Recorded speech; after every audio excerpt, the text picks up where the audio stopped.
ಪ್ರದರ್ಶನದಲ್ಲಿ ಗಮನ ಸೆಳೆದ ತರಹೇವಾರಿ ಹಣ್ಣುಗಳು, ವಿಶೇಷ ಹಣ್ಣುಗಳನ್ನ ಕಂಡು ಬೆರಗುಗೊಂಡ ಶಾಲಾ ವಿದ್ಯಾರ್ಥಿಗಳು. ಹೌದು, ಈಗೆಲ್ಲ ದೃಶ್ಯಗಳು ಕಂಡು ಬಂದಿದ್ದು ಕೋಲಾರದ ತೋಟಗಾರಿಕಾ ಮಹಾವಿಶ್ವವಿದ್ಯಾಲಯದಲ್ಲಿ. ಸೀಬೆ, ಸೇಬು, ಕರಿದ್ರಾಕ್ಷಿ, ಬಿಳಿ ದ್ರಾಕ್ಷಿ, ಕಾಡು ಹಲಸು, ನಾಡ ಹಲಸು, Ooty apple, water apple, tree apple, strawberry, dragon fruit ಹೀಗೆ ನೂರಾರು ಬಗೆಯ ಹಣ್ಣುಗಳ ಜೊತೆಗೆ ಅಪರೂಪದ ಹಣ್ಣುಗಳು ಕೂಡ ಪ್ರದರ್ಶನಗೊಳ್ತಿವೆ.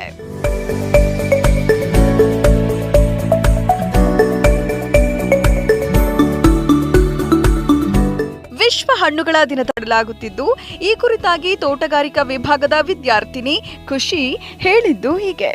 ಇಲ್ಲಿ ಕಾಲೇಜ್ ಆಫ್ ಹಾರ್ಟಿಕಲ್ಚರ್ ಕೋಲಾರಲ್ಲಿ agriculture fair and world fruit day ಅಂತ ಸೆಲೆಬ್ರೇಷನ್ ಇತ್ತು. ಸೊ ಇನ್ವೈಟ್ ಮಾಡಿದ್ರು, ಬಂದಿದ್ವಿ. ಈ ಥರ ಇಷ್ಟೊಂದು ಫ್ರೂಟ್ಸು, ಇಷ್ಟೊಂದು ವೆಜಿಟೇಬಲ್ಸು, ಎಲ್ಲ ಫ್ಲವರ್ ಅರೇಂಜ್ಮೆಂಟ್ಸು ಮತ್ತು ಡಿಫ್ರೆಂಟ್ ಟೈಪ್ಸ್ ಆಫ್ ಸ್ಟೋನ್ಸ್ ಮತ್ತು ಇದು ಇನ್ಸೆಕ್ಟ್ಸ್ನೆಲ್ಲ ಅರೇಂಜ್ ಮಾಡಿದರು. ಇಷ್ಟೊಂದೆಲ್ಲನೂ ನಾವು ಎಲ್ಲಿ ಅಷ್ಟು ಈಸಿಯಾಗಿ ಕಂಡು ಬರಲ್ಲ. ಎಕ್ಸಾಂಪಲ್ ಇವಾಗ ಫ್ರೂಟ್ಸ್ ತೊಗೊಳ್ಳಿ, 1-2 ಎಕ್ಸಾಟಿಕ್ ಫ್ರೂಟ್ಸ್ನ ನಾವು ಸೂಪರ್ ಮಾರ್ಕೆಟಲ್ಲಿ ಕಾಣ್ತೀವಿ. ಬಟ್ ಆದರೆ ಇಷ್ಟೊಂದೆಲ್ಲ ಫ್ರೂಟ್ಸು, ಇಷ್ಟೊಂದೆಲ್ಲ ವೆರೈಟೀಸು ಒಂದೇ ಪ್ಲ್ಯಾಟ್ಫಾರ್ಮಲ್ಲಿ ನೋಡಿದ್ರಿಂದ ತುಂಬ ಖುಷಿ ಆಗ್ತಿದೆ. ಇದು ಎಜುಕೇಷನ್ ವೈಸೂ ಅಷ್ಟೇ ನಮ್ಗೆ ತುಂಬ ಹೆಲ್ಪ್ ಆಗುತ್ತೆ.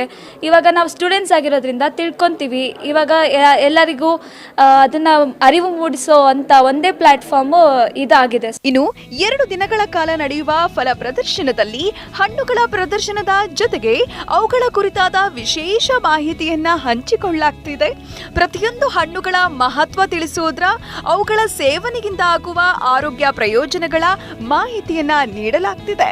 ಮೊದಲ ದಿನ ಶಾಲಾ ವಿದ್ಯಾರ್ಥಿಗಳು ಈ ಫಲ ಪ್ರದರ್ಶನದಲ್ಲಿ ಭಾಗವಹಿಸಿದ್ದು, ಸ್ಥಳೀಯ ರೈತರು ಹಾಗೂ ಆಸಕ್ತರು ಕೂಡ ಇದರ ಪ್ರಯೋಜನ ಪಡೆಯಬಹುದಾಗಿದೆ. ಈ ಕುರಿತಾಗಿ ತೋಟಗಾರಿಕಾ ವಿವಿ ಉಪನ್ಯಾಸಕರಾಗಿರುವ ನಾಗರಾಜ್ ಹೇಳಿದ್ದು ಹೀಗೆ.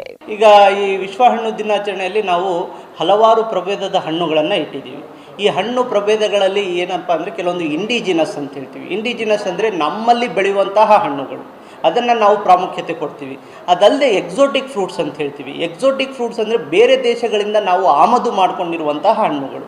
ಅದು ಕೂಡ ನಾವು ಇಲ್ಲಿ ಬೆಳೆಸಲಿಕ್ಕೆ ಕೂಡ ನಾವು ಅದರ ಬಗ್ಗೆ ಒಂದು ಅರಿವು ಮೂಡಿಸಲಿಕ್ಕೆ ಈ ದಿನಾಚರಣೆನ, ವಿಶ್ವ ಹಣ್ಣು ದಿನಾಚರಣೆನ ನಾವು ಸಾಮಾನ್ಯವಾಗಿ ಆಚರಿಸ್ತೀವಿ. ಇದಲ್ಲದೆ ಇನ್ನೊಂದು ಏನಪ್ಪ ಅಂದರೆ, ಈ ಮುಖ್ಯವಾಗಿ ಕೆಲವೊಂದು ಹಣ್ಣುಗಳು ಈ ಔಷಧೀಯ ಗುಣಗಳನ್ನು ಹೊಂದಿರುತ್ತೆ. ಒಟ್ಟಾರೆ 2007ರಲ್ಲಿ ಆರಂಭವಾದ ವಿಶ್ವ ಹಣ್ಣುಗಳ ದಿನದ ಆಚರಣೆ ಇಂದಿಗೂ ಕೂಡ ಬಹಳ ವಿಶೇಷವಾಗಿ ಆಚರಿಸಲಾಗ್ತಿದೆ.